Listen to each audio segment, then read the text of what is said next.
Good morning to all of you students. आइए आज हम लोग अगला टॉपिक पे बात करते हैं और वो टॉपिक है आपका भारत में मतदान व्यवहार। ठीक है, कौन सा टॉपिक है? भारत में मतदान व्यवहार। ठीक है, तो आइए जानते हैं ये मतदान व्यवहार क्या है, क्यों है, कैसे है कि नहीं। भारत में मतदान व्यवहार। ठीक है, अब आप तो ये सब जानते ही हैं कि भारत एक देश है, लेकिन मतदान माने अपना आप सहमति दे रहे हैं, इसके लिए कोई शुल्क थोड़ी लेते हैं, दान करते हैं। मतदान मतलब अपना जो है कहा जाए तो अपना सहमति को दान कर दिए कि हाँ चलो भाई मैं आपके तरफ क्या कर दिया, सपोर्ट कर दिया। और वही सपोर्ट एक व्यवहार हो जाता है, अर्थात आप व्यवहार मतलब होता है प्रैक्टिकल, यानी अपने मत को दान कर दिया आपने प्रैक्टिकली रूप से, यानी जिस व्यक्ति के लिए दान किया जा करके आपने प्रैक्टिकल क्या किया, वहाँ पे बटन था, उस बटन को ऐसे दबा दिया, आवाज़ कर दिया चूं, है ना, वोट चला गया, वहाँ सरकार बन गया, तो कहेगा मैं सरकार बन गया हूँ। ठीक है, तो ये है, बन जाएगा ना। मज़ेदार टॉपिक है भाई, आइए मज़ा लेते हैं आगे। देखिए पहले हम लोग इस डब्बा के बारे में समझ लेते क्या है। राजनीतिक दल किसी विचारधारा पर आधारित औपचारिक संगठन होते हैं। ठीक है, औपचारिक एक नियमित संगठन होते हैं। देश के लिए इनके निश्चित नीति और कार्यक्रम होते हैं, है ना। भारत में महत्वपूर्ण राजनीतिक दलों का पंजीकरण चुनाव आयोग द्वारा किया जाता है। किसके द्वारा किया जाता है? चुनाव आयोग के द्वारा किया जाता है। ठीक है, चलिए आगे आइए। कितने लोग वोट देते हैं, आइए हम लोग थोड़ा सा इसका निरीक्षण करें कि जब से भारत में वोट डालाना यानी वोट देना स्टार्ट हुआ है, मतदान करने का काम जो स्टार्ट हुआ है, तो कितने लोग वोट देते हैं इसके बारे में थोड़ा सा मोटा मोटी जानकारी रखते हैं कि क्या कितने लोग वोट देते हैं। आइए देखते हैं कितने लोग वोट देते हैं। आइए अब हम 1952 से 2004 तक हुए लोकसभा चुनाव के आधार पर भारत में मतदान व्यवहार को समझने का प्रयास करते हैं। इसके लिए नीचे दी गई तालिका एक के आधार पर पता कीजिए कि भारतीय मतदाताओं ने चुनावों में कितनी सक्रियता दिखाई है। कौन से वर्ग मतदान में अधिक सक्रिय रहा है, यहाँ पता चल जाएगा। कौन से वर्ग मतलब महिला वर्ग या पुरुष वर्ग ज़्यादातर रहा है, तो ये पता चल जाएगा। लोकसभा चुनाव 1952 से 2004 तक मतदान में जन सहभागिता यानी जनता की उसमें सहभागिता भागीदारी कितना रहा है, आइए देखते हैं। ये देखिए वर्ष, इस कॉलम में आपको वर्ष मिलेगा, इस कॉलम में पुरुषों की संख्या मिलेगा, इस कॉलम में महिलाओं की संख्या मिलेगा, इस कॉलम में मतदान प्रतिशत कितने % मतदान किया गया, और यहाँ पे मताधिकार का प्रयोग करोड़ों में कि कितने मताधिकार का प्रयोग किया गया है, करोड़ों में दिखाएगा। कुल पंजीकृत मतदाता करोड़ों में कितने पंजीकृत थे, उस पंजीकृत मतलब समझ रहे हैं ना, कितने लोगों का नाम जुड़ा हुआ है, और उसमें से जितने नाम जुड़े हैं क्या उसमें से सभी लोग दे रहे हैं या कुछ लोग दे रहे हैं। ठीक है, तो ये अब आपको समझने में बहुत आसान होगा और बहुत सहज भी होगा और सरल भी होगा। ठीक है, 1952 और 1957 ये दो का इधर महिला और पुरुष का आंकड़ा तो नहीं मिल पा रहा है, लेकिन आपको परसेंटेज में दिखाया गया कि 1952 में जो चुनाव हुआ, इस चुनाव में 61.2% जो है यानी 2% लोग चुनाव दिए थे, यानी चुनाव में मत अपना व्यक्त किए थे। ठीक है, मतदान किए थे, अपने मत का क्या कर दिए थे, दान पेटी में डाल दिए थे, अर्थात दान कर दिए थे। ठीक है, और संख्या में अगर देखें तो 10.60 करोड़ लोग जो है, टोटल पंजीकृत कितने थे 17.93, इसमें से 10 करोड़ लोग जो है वोट डाले थे, और 17 करोड़ मोटा मोटी आप 18 करोड़ उसको समझ लीजिए, 18 करोड़ पंजीकृत हुआ था और 11 करोड़ वोट डाले थे। ठीक है, बात आ जाएगा क्लियर। अब देखिए 1957 में ये बढ़ा थोड़ा सा, सिर्फ 1% बढ़ा, और ये 12 करोड़ हो गया और ये 20 करोड़ हो गया। ठीक है, ऐसा इसका पंजीकृत की संख्या बढ़ गया 5 सालों में। ठीक, अब आगे आइए। उसी तरह से 1962 में 63 करोड़ लोग, इसमें 63% पुरुष थे, सॉरी परसेंटेज में देखते हैं इसको, 63% पुरुष और 46% महिला, टोटल मिलाकर के 55%, यानी 12 करोड़ लोग, यानी इसमें घट गया ना, 11.99 हो गया। यानी 1957 में जितना वोट पड़ा था उससे कम वोट पड़ा कब, आपका जो है 1962 में, लेकिन वोट की संख्या बढ़ गया था टोटल में से 22.03 करोड़ लोगों का नाम सूची में ऐड कर दिया गया था। ठीक है, लेकिन उसकी अपेक्षा कम डाला गया। तो इस तरह से जो है वोट डालने की और संख्या का प्रकृति है, आप इसे देख लेंगे। मैं थोड़ा सा लास्ट में आता हूँ। 2004 में कितना रहा, 61% पुरुष और 53% महिला, टोटल 57%। और वोट कितने डाला गया, 38.99 करोड़, इसको 39 करोड़ कहिए, और 64 करोड़ टोटल जो है मतदाताओं को। सोचिए कि 64 करोड़ लोगों का मतदाता सूची में नाम है, लेकिन दे कितने रहे हैं, 39 करोड़ लोग वोट दे रहे हैं। ठीक है, इस तरह से आगे देखिए। आपका 1952 के चुनाव में कुल मतदाताओं में से खाली स्थान करोड़ मतदाता ने वोट दिया, जबकि 2004 में खाली स्थान करोड़ मतदाताओं ने वोट दिया। देखिए, अब ये दोनों की तुलना कर दिया तो यहाँ आप देख लीजिए कि ये 57% 38.99, यानी इसको 39 करोड़ कह दीजिए। आप 2004 में मतदान दिए, मत व्यक्त किए लोग, यानी वोट डाले, है ना। और वहाँ पे 10 करोड़, कितने, 10 करोड़ 10.2 करोड़ लोग। ठीक है, ये 1952 में लोग दिए थे। ठीक, आप देख लीजिए, ये 10 कुछ करोड़ दिए, 10.60 दिए हैं ना, 10.60 यानी 60। ठीक है, तो ये आपका वहाँ का रहा। अब ये बन जाएगा, कोई दिक्कत है नहीं। अब यहाँ पे आपसे पूछा जा रहा है क्वेश्चन, किस चुनाव में सबसे अधिक और किस चुनाव में सबसे कम प्रतिशत मतदाताओं ने वोट डाले। ठीक है, तो आप यहाँ से देख सकते हैं कि किस चुनाव में सबसे कम प्रतिशत है और किस चुनाव में सबसे ज़्यादा प्रतिशत है। तो आप देख सकते हैं कि 1952 में यानी 61% रहा, लेकिन इससे सबसे कम हम लोगों को देखना है कि किस में रहा।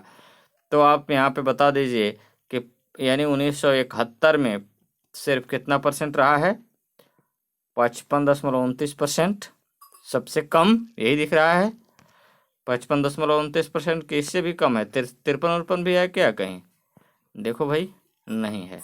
ठीक है, और सबसे अधिक कितना गया है, तो सबसे अधिक में आपका जो है 62% सबसे अधिक गया है, 63 गया है जी, 63 है ना, देख लो 63। तो 63% यानी 1984 के चुनाव में 63% सबसे ज़्यादा है, सबसे ज़्यादा 63% और सबसे कम 55%। तो आपको ये भी पता चल गया। ठीक है, कोई दिक्कत नहीं है ना। चलिए आगे बढ़ें। ठीक है, आगे बढ़ते हैं।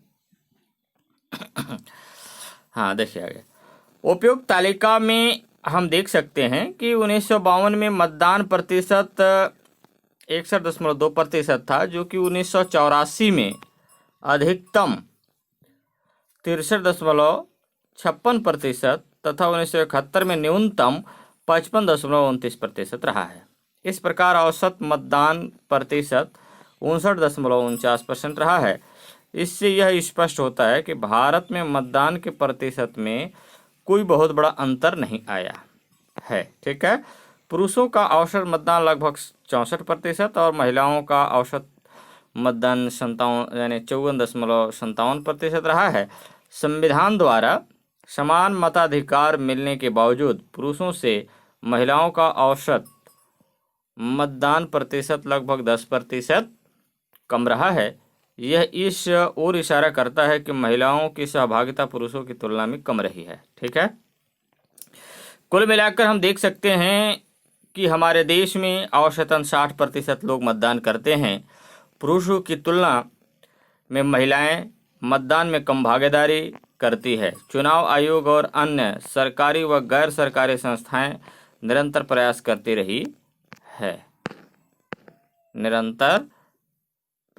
रही है कि अधिक मतदाता वोट डालें, लेकिन फिर भी बड़ी संख्या में लोग अभी भी वोट डालने नहीं जाते हैं। अर्थात पंजीकृत मतदाताओं की संख्या तथा वास्तव में मतदान करने वाले लोगों की संख्या में काफ़ी अंतर है। साथ में यह भी हम पाते हैं कि हर चुनाव में एक जैसी भागीदारी नहीं है और अलग अलग चुनावों में कम या ज़्यादा प्रतिशत लोग भाग लेते हैं। बिल्कुल सच है। देखिए यहाँ पे माताएं बहनें दिख रहे हैं, ये एकदम बिल्कुल अपना उंगली दिखा रहे हैं कि देखो मैंने अपना मत को दान कर दिया हूँ। अब भी उम्र के हिसाब से मत अपना दान करना और योग्य लीडर चुनना ताकि आपके देश का विकास हो, है ना, विनाश न हो, विकास हो, फैलाव हो, विस्तार हो, कल्याणकारी देश का नेता हो। ठीक है। दूसरी तरफ हम देख सकते हैं कि मतदाताओं की संख्या लगातार बढ़ रही है। 1952 में वोट डालने वाले लोगों की संख्या 10.60 करोड़ थी, लेकिन 2004 में बढ़कर 38.39 करोड़ हो गई, जो लगभग 4 गुना अधिक है। इससे स्पष्ट होता है कि वोट डालने वालों की संख्या क्या हो रही है, निरंतर बढ़ रही है। ठीक है। अगला टॉपिक देखिए, कौन कौन सी बातें मतदाताओं पर प्रभाव डालती है। देखना, दारू वारू भी मतदाता पर प्रभाव डालता है ना, ध्यान रखना। दारू लोग जो है, नेता लोग क्या करते हैं जानते हो? दारू ले आएंगे और बांट देंगे, शाम को दारू बटा जाएगा, सुबह वो लोग कहेंगे दारू पिलाए रहीस फलना, ओकरे ले जाके वोट डाल दा। या तो फिर सुबह दारू पिला देंगे, भोरे भोरे जाके कहे उठो तो पी लो दारू एक बोतल। कहाँ वोट डालना है, कहे ये फलना फूल में जाके डालना है, वो निशा में जाएगा और वोट डाल के आ जाएगा। ये ऐसा होता है। देखो आगे मिलेगा बहुत सारी चीज़ें, है ना। चलिए देखते हैं। मताधिकार का प्रयोग करते समय अनेक कारणों से प्रभावित होते हैं। मतदाताओं के सामने एक और देश के व्यापक हित और नीतिगत बातों पर राय आदि तत्व महत्व रखते हैं, लेकिन साथ साथ अक्सर संकुचित हित और जाति, धर्म, क्षेत्रीयता, भाषावादी, स्थानीय ताकतवर लोगों का प्रभाव भी मतदाताओं के व्यवहार को प्रभावित करते हैं। अब आपको लग रहा होगा कि ये धर्म कैसे प्रभावित कर, अरे भाई देखो, जो हिंदू धर्म वाला कहेंगे अरे हमारा धर्म में हो तुम मुझे वोट देना। क्षेत्रीयता, मान लो जिस क्षेत्र में लोग एक ही गांव में रहते हैं, एक एरिया में रहते, करें नहीं हम लोग अपना गांव एरिया के लोग हम इसमें वोट देंगे। भाषावाद, जैसे मान लो उड़िया बोलने वाले कहने नहीं हमारे नेता ये ठीक है, बी ठीक है, ये नहीं ठीक है, तो ये भाषावाद पर ये लोग जो है विशेष बल। स्थानीय ताकतवर लोग जो प्रभावित लोगों का, जैसे स्थानीय में होता यह है कि कुछ लोग थोड़ा सा ज़्यादा धनी वगैरह व्यक्ति होते हैं और उससे बहुत लोग प्रभावित होते हैं और उसके दबाव में आकर के जो है वोट डाल देते हैं, जिसको कहेगा वो उसी को डालेंगे। ठीक है, तो इस तरह के भी होते हैं। अक्सर यह भी देखा जाता है कि कई उम्मीदवार नीतिगत बातों की जगह पैसे, शराब और अनेक तोहफों के माध्यम से मतदाताओं को प्रभावित करने का प्रयास करते हैं। राजनैतिक विश्लेषण करने वाले यह भी बताते हैं कि जहां मतदाताओं को लगे कि देश के कुल व्यापक हित खतरे में है या फिर नीतियों में कुछ मूलभूत परिवर्तन की आवश्यकता है, तब इन संकुचित हितों को भुलाकर लोगों ने मतदान किया है। उदाहरण के लिए 1977 के चुनाव में जब लोकतंत्र में समक्ष आपातकाल एक खतरा बना, तब भारी मतदान करते हुए मतदाताओं ने आपातकाल का विरोध किया। और इसी तरह 1984 में जब इंदिरा गांधी की हत्या हुई, एक बार फिर भारी मतदान हुआ और लोगों ने कांग्रेस की अभूतपूर्व बहुमत दिलाया था। ठीक है, आमतौर पर यह देखा गया है कि मतदाता निवर्तमान सरकार का कामकाज, उम्मीदवारों का निजी गुण और संपर्क तथा दलों की घोषणाओं में दर्ज लोक हितकारी वायदे आदि के प्रति संवेदनशील होते हैं। वर्तमान में टीवी, सामाजिक मीडिया और पत्रिकाओं के माध्यम से किए गए प्रचार से भी मतदाता काफ़ी प्रभावित हो रहे हैं। ठीक है, अभी वर्तमान में ये टीवी वगैरह ये सब दुनिया भर का सोशल मीडिया, व्हाट्सएप, फेसबुक, ये सब में है कि नहीं। इस प्रकार हम कह सकते हैं, है ना, इस प्रकार हम कह सकते हैं कि भारत में मतदान व्यवहार को अनेक तत्व प्रभावित करते हैं, लेकिन अलग अलग समय तथा क्षेत्र में ये तत्व भिन्न भिन्न हो सकते हैं। किसी भी लोकतांत्रिक व्यवस्था की मजबूती के लिए यह आवश्यक है कि मतदाता चुनाव में भाग ले। मतदान करने में पहले वे सभी परिस्थितियों का आकलन करे और उसके आधार पर मतदान का निर्णय ले। ठीक है, इस तरह से होता है। इसमें देखिए क्या बोला ये तालिका में कि जातिवाद मतदान को कैसे प्रभावित करता है, शिक्षक की सहायता से चर्चा कीजिए, निम्नलिखित तालिका को चर्चा कीजिए। चलिए देखते हैं। देखिए क्या बोल रहा है इसमें कि स्थानीय निकाय के चुनाव को प्रभावित करने वाले तत्व। अच्छा ये बताओ, सरपंच का जब चुनाव होता है स्थानीय निकाय में कौन होगा? सरपंच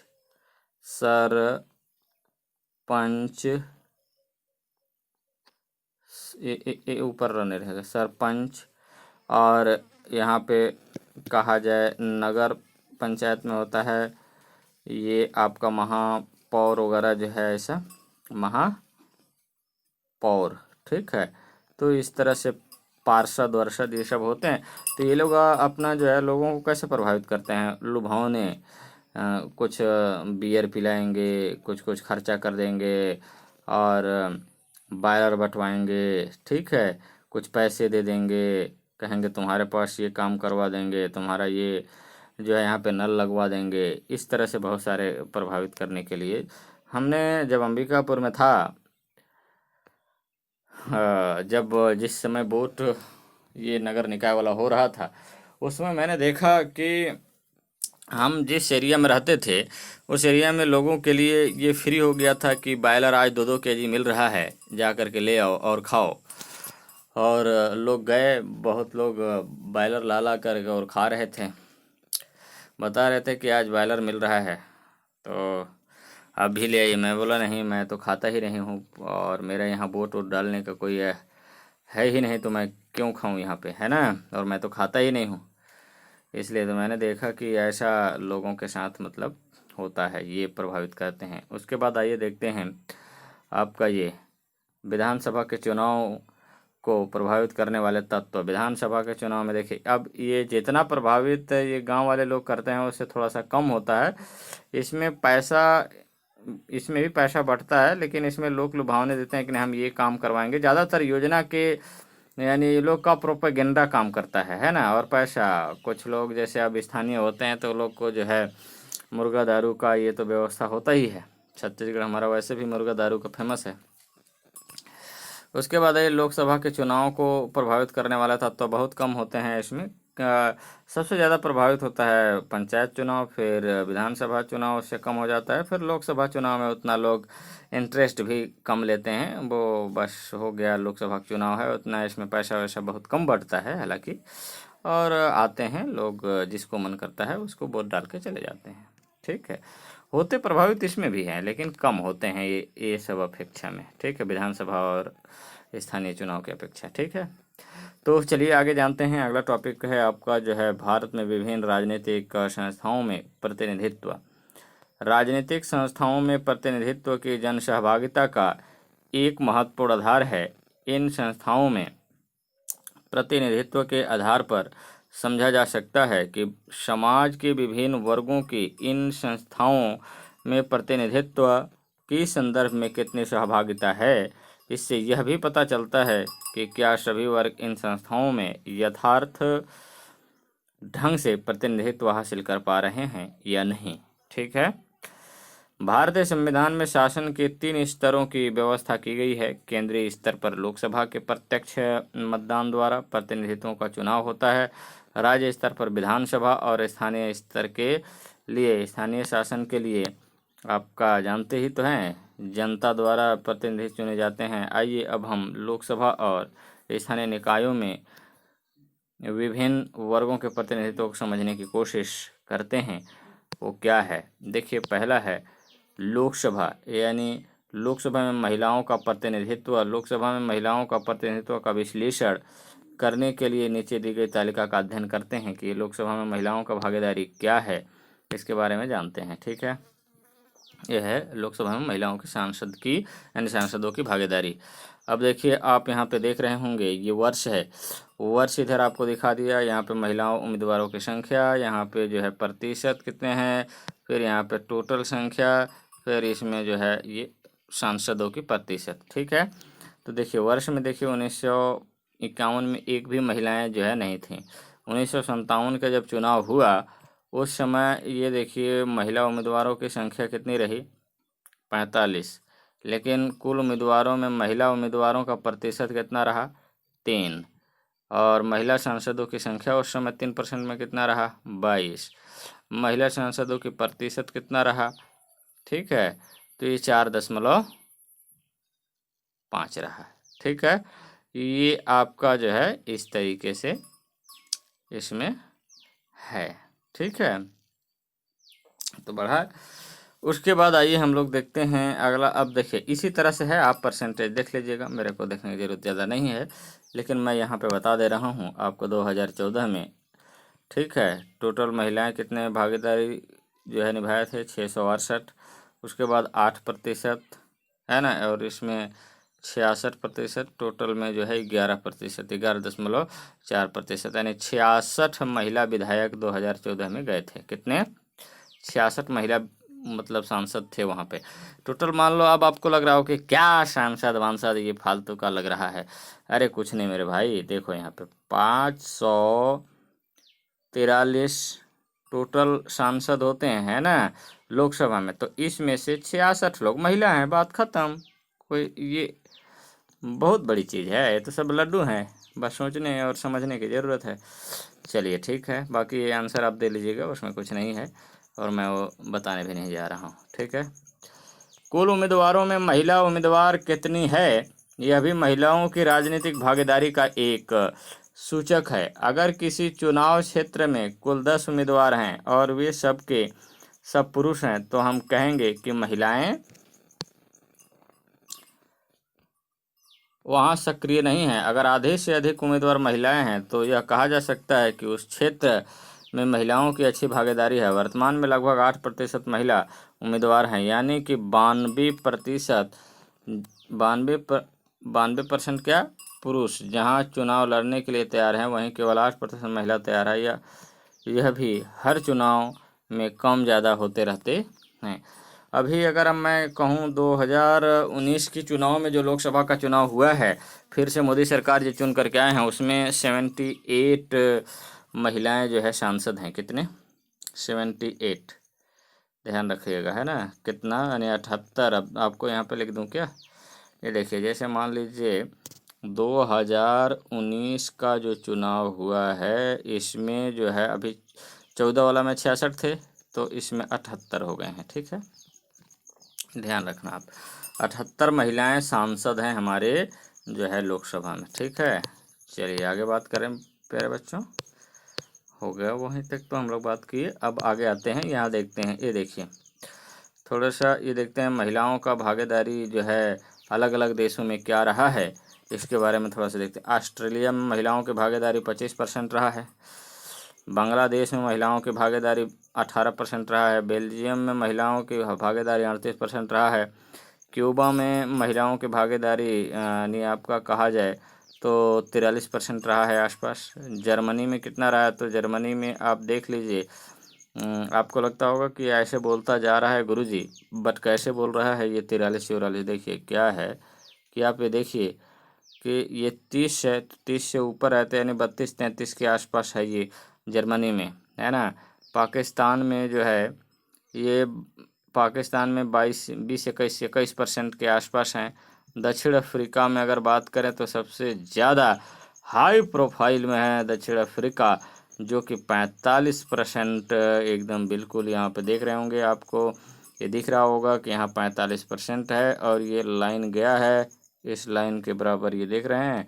सबसे ज़्यादा अगर बात करें तो दक्षिण अफ्रीका में महिलाओं की भागीदारी ज़्यादा है, उसके बाद क्यूबा में है, उसके बाद बेल्जियम में है, ठीक है, उसके बाद ऑस्ट्रेलिया में है, उसके बाद संयुक्त राज्य अमेरिका में संयुक्त राज्य अमेरिका में कितना है 18%, 16% के आसपास महिलाएं भाग लेते हैं वहाँ। सोचो भारत में तो और पुअर हो गया है, ये तो 11 माने 10-11% खाली, 10.5% देख रहे हो। तो ये भारत का स्थिति है, क्या करोगे, है ना। भारत सुधरेगा इतना जल्दी ये संभव ही नहीं है, भारत को सुधरने में काफ़ी समय लगेगा प्यारे बच्चों। चलिए हम आगे बात करते हैं। देखिए स्थानीय निकायों में महिलाओं का प्रतिनिधित्व संविधान में 73वें और 74वें संविधान संशोधन द्वारा सरकार के तीसरे स्तर के रूप में स्थानीय निकायों को संवैधानिक दर्जा दिया गया। इन निकायों में प्रारंभ से ही महिलाओं के लिए 33% आरक्षण यानी सीटें आरक्षित कर दी गई है, यानी 100 में 33 महिलाएं होंगे, ठीक है, बाकी से यानी आपके 67 पुरुष होंगे। इस प्रकार बड़ी संख्या में महिलाओं को प्रतिनिधित्व प्राप्त हुआ है। कई राज्यों में यह आरक्षण 50% तक बढ़ा दिया गया है, जैसे मान लीजिए बिहार, छत्तीसगढ़, मध्य प्रदेश, कुछ कुछ ऐसे राज्यों में है जो 50% महिलाओं का आरक्षण है सीट में, ठीक है। तो हम लोग यहाँ तक जाने हैं, लेकिन आपको ये लग रहा होगा कि ये संविधान में 73वें और 74वें संशोधन मतलब क्या। इसका मतलब यह हुआ कि जैसे पहला बदलाव हुआ तो प्रथम संशोधन, जब पहला से 73वें बार बदलाव हो रहा है संविधान में, तो इसलिए 73वां संविधान संशोधन हो गया। और उसी 73वें संविधान संशोधन में ये बदलाव किया गया है जो पंचायती व्यवस्था लाया गया। नहीं, पहले पंचायती व्यवस्था था ही नहीं ना, तो क्या करिएगा, ये तो बाद में आया है, ठीक है। तो चलिए हम आज यहीं तक बात करते हैं, बाकी अगले दिन बात फिर करेंगे, फिर मिलेंगे और नए टॉपिक पे फिर से बात करेंगे और फिर से एंजॉय लेंगे, ठीक है। तो आइए ये एक तो क्वेश्चन थोड़ा सा यहाँ पे ये, क्योंकि ये वेरी इंपॉर्टेंट है, ये आपसे पूछा जाएगा, तो आप इसको कर लीजिए। स्थानीय निकायों में महिलाओं का प्रतिनिधित्व कितने % है, ठीक है, ये आप बताइए। और उसके बाद यहाँ पे आइए देखते हैं, ये इसमें लोकसभा में है ना महिलाओं का प्रतिनिधित्व कितना है, स्पष्ट करें, बहुत संक्षिप्त में लिखना है थोड़ा थोड़ा, है ना। उसके बाद आप ऊपर आइए, चलिए देखते हैं, है ना। ये सबसे इम्पोर्टेंट आपका ये भी है कि कौन कौन सी बातें मतदाताओं पर प्रभाव डालती है, खुद ही क्वेश्चन है, और इसे आप हल करके जो है व्हाट्सएप में कर देंगे। चलो ठीक है बच्चों, बाकी हम अगले दिन फिर से बात करेंगे। धन्यवाद।